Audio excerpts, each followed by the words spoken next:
Group C clerk যেখানে যোগ্যতা মাধ্যমিক, গ্রুপ ডি যেখানে যোগ্যতা 8 পাস, এর জন্য বিজ্ঞপ্তি জারি হয়েছে। কত কি আবেদন মূল্য লাগবে, কিভাবে তোমাদের আবেদন করতে হবে, সবকিছু ডিটেলস ইনফরমেশন থাকবে আজকের এই ভিডিওর মাধ্যমে। তোমাদের আবেদন করার জন্য অফিসিয়াল ওয়েবসাইট থেকেই তোমাদের আবেদন করতে হবে। এখানে তোমাদের আবেদন তোমাদের কবে থেকে শুরু হচ্ছে দেখো, 3রা নভেম্বর থেকে তোমাদের আবেদন শুরু হচ্ছে 3রা ডিসেম্বর পর্যন্ত।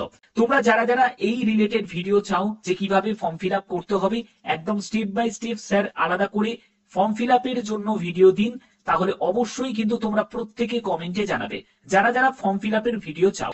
এবং দেখো তোমাদের আবেদন মূল্য জমা দেওয়ার ডেটও হচ্ছে 3রা ডিসেম্বর 2025। এর পরবর্তী দেখো আরেকটা মেন পয়েন্ট যেটা বলেছে সেটা হলো রিটিন এক্সাম।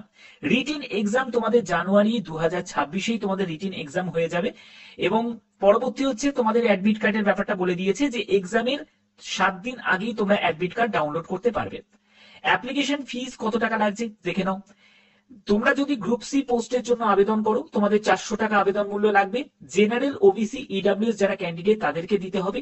আর 150 টাকা হচ্ছে এসসি এসটি ফিজিক্যাল হ্যান্ডিক্যাপকে দিতে হবে।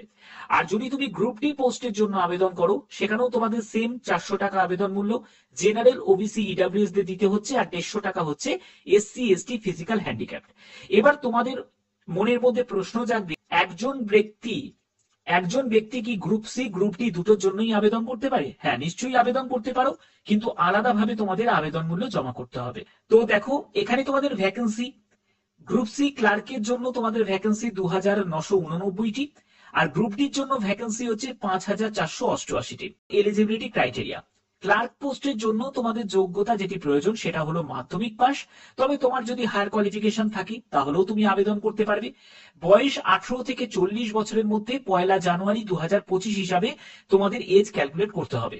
যারা তোমরা এসসি এসটি থেকে বিলং করছো তারা বয়সে 5 বছর ছাড় পাবে। যারা ওবিসি থেকে বিলং করছো তারা বয়সে 3 বছর ছাড় পাবে। যারা ফিজিক্যাল হ্যান্ডিক্যাপ তারা বয়সে 8 বছর ছাড় পাবে।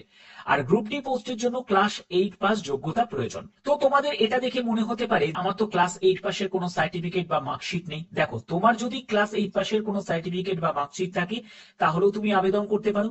বা তোমার যদি কোনো হায়ার কোয়ালিফিকেশন থাকে, মানে 10th এর অ্যাডমিট কার্ড, 10th এর মার্কশিট যদি থাকে, 10th এর সার্টিফিকেট যদি থাকে, তা দিয়েও তুমি আবেদন করতে পারো, কোনো অসুবিধা নেই। হায়ার কোয়ালিফিকেশন থাকলে যে তুমি গ্রুপ ডির জন্য আবেদন করতে পারবে না এরকম কোনো ব্যাপার নেই। এখানে মিনিমাম কোয়ালিফিকেশন হচ্ছে 8 পাস। এখানে এজ লিমিট 1 জানুয়ারি 2025 হিসাবে তোমাদের ক্যালকুলেট করতে হবে। এখানে তোমাদের আর একটা প্রশ্ন তোমাদের জানতে পারে, আমি তো ওয়েস্ট বেঙ্গল থেকে বিলং করি না, আমি আদার স্টেট থেকে বিলং করি, তাহলে কি আমি আবেদন করতে পারি? নিশ্চয়ই পারবে, কিন্তু তোমাকে অ্যাজ এ জেনারেল হিসাবেই আবেদন করতে হবে। তুমি কিন্তু কোনো সংরক্ষণ অর্থাৎ এসসি এসটি ওবিসি যদি আদার স্টেট থেকে বিলং করো তাহলে তুমি কিন্তু গণ্য হবে না। ওকে, তোমাদের এখানে আবেদন করতে গেলে অ্যাজ এ জেনারেল হিসাবে আবেদন করতে হবে এবং আবেদন মূল্য তোমাদের জমা করতে হবে। জেনারেল প্রার্থীদের যা লাগছে 400 টাকা সেটাই কিন্তু তোমাদের জমা করতে হবে যদি তুমি আদার স্টেট থেকে বিলং করে থাকো। ওকে, কাস্ট ফেসিলিটি শুধুমাত্র ওয়েস্ট বেঙ্গল স্টেটের বাসিন্দা আছে তারাই শুধুমাত্র পাবে। তো দেখো, তোমাদের এখানে আবেদন করতে গেলে তোমাদের সম্পূর্ণ অনলাইনে আবেদন করতে হবে non teaching staff group C group ডির জন্য।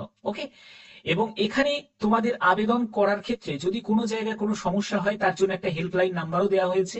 তোমরা এই হেল্পলাইন নাম্বারে তোমরা কল করে জেনে নিতে পারো যদি তোমাদের কোনো অসুবিধা হয়।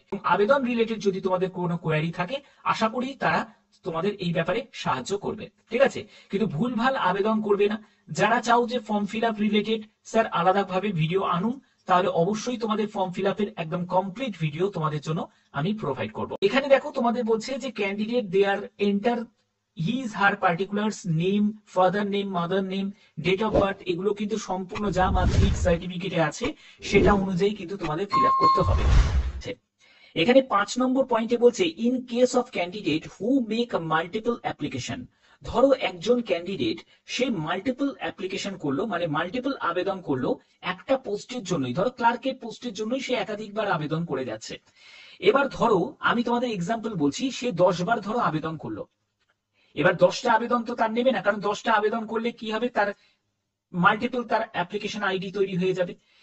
লাস্টে যে সে আবেদনটা করলো, লাস্ট মানে 10 নম্বর যে আবেদনটা করলো সেটাকে তারা কি করবে, অ্যাকসেপ্ট করবে। নবার যে আবেদন করেছে, আগের যে নবার আবেদন করেছে সেগুলোকে রিজেক্ট করে দেওয়া। এটাই কিন্তু এখানে বলে দিয়েছে, only the last application ID against the last candidate ID সেটাই কিন্তু গ্রহণ করা হবে, বাদ বাকিগুলোকে কি করা হবে, রিজেক্ট করে দেওয়া হবে। ঠিক আছে।